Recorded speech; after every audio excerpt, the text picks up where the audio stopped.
Well, look, I think, you're always, when you're trying to move up, you're making a lot of calls, looking for a trade partner that views accumulating picks more valuable than making their pick that year. And so it's just a matter of making a lot of calls and relying on relationships that you have. And, we've been able to find trade partners on occasion, but there's been times when we haven't been able to as well.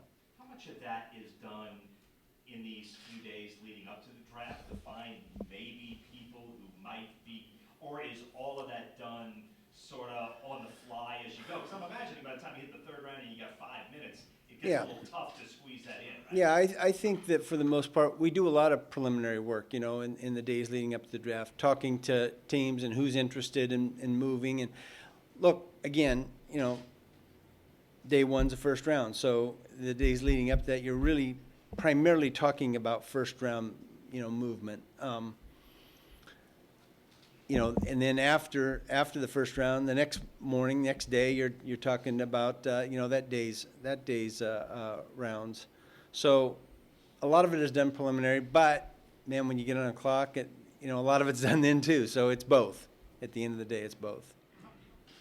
I don't know yet. We'll see because look, you can trade picks and you can trade players too. I mean, there's all kinds of avenues. Not all kinds. There's a few avenues to make movement. But again, that we're going to have to see somebody that we've got a target on and that we feel like we have to move in order to even contemplate that. But look, the honest truth is we've got less ammunition, less things to trade this year than we've had in the past. So that makes it a lot more difficult. Mickey, we'd like to trade back in rounds. Is that accurate? You guys have always traded up? Well, I think the notion comes from history, right?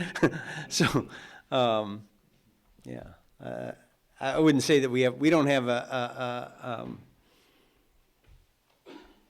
yeah, I mean, we'd be open to trading back to get, if the timing's right and if the value's right, but it just hasn't happened very often.